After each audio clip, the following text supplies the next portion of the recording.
Okay, this is for Lesson 9, Session 3. We're learning more ways to model word problems. So tonight on the homework, the two strategies I want you to be aware of are on page 236. The first one is you can show the problem with words and you can show the problem with numbers. So you will set it up just like this and you will label each box for the child.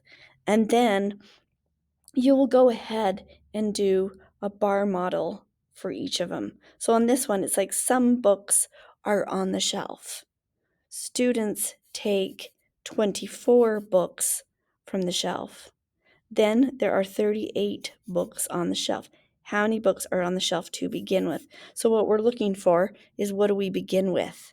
And then they take 24 off the shelf. And then how many are then there are 38 books on the shelf. So that is your equals. So how many did they begin with on the total at the beginning? So when you go around this way, again, if you go around this way, you start at the top and you go down, make sure they grab each number as you go around, and that's your equal. Now have them set up a equation. So you're going to start out here with question mark equals, I do this, sorry, not the equals, question mark minus 24 equals 38 books left. Okay, so we talk a lot about fact families. If they want to make an addition problem, they can use a fact family to make an addition problem and do it that way. Sometimes for some, that is easier. And then they need to solve using a number line. So some of them like to switch it to a addition problem. So they could switch it to an addition problem by doing 38 plus 24 equals question mark. Same thing, just set up different. Sometimes it makes a little bit more sense. If you're dealing with these two numbers here, you add these two numbers to get this one. So if they did on a number line, they're going to just start at 38. They're going to make 24 jumps. What do we know? We know that we're going to jump, or we're going to add 24. And whatever number we end on, that is our answer. So I always say get to the nearest 40. How many jumps was that? That was 2. Okay, I'm just doing my ones right now. So 40, and I need to go 2 more jumps to equal 4. So that would give me 42. That's 2 more jumps.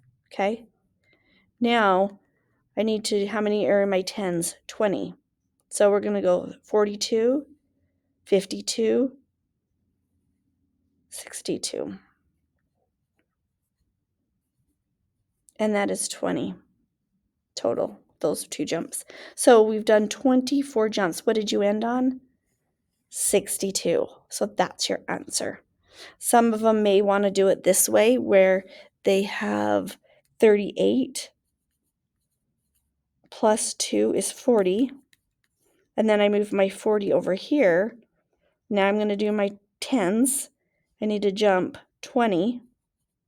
That gives me 60.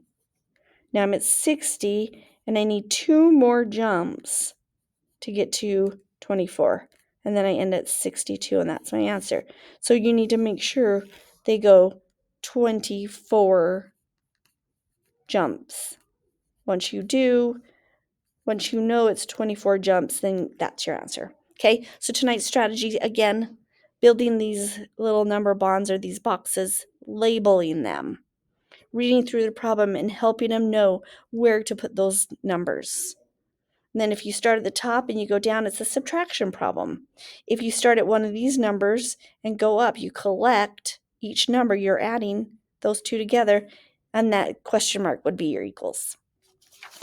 If you look at tonight's homework, again, they're showing you how to model with words and with numbers. Okay, so here's your numbers, your words, and they've also put the numbers in there.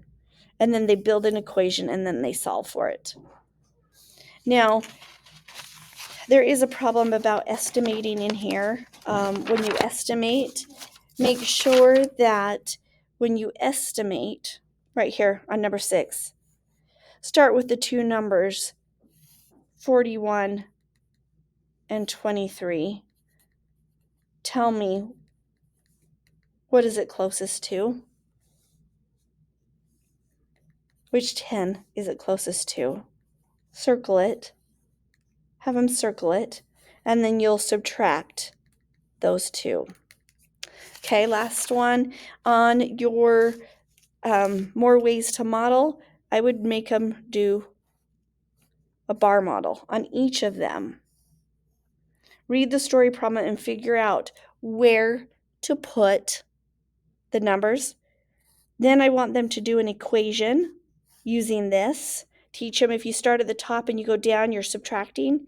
If you start from any of these two, you're going to add and then go up. Okay, so do an equation and then do a number line or counting up or whichever strategy they feel most comfortable with to find the answer. Okay, so they'll do the bar model, they'll do an equation, and then they will solve the problem. Okay, thank you. If you have any questions, let me know.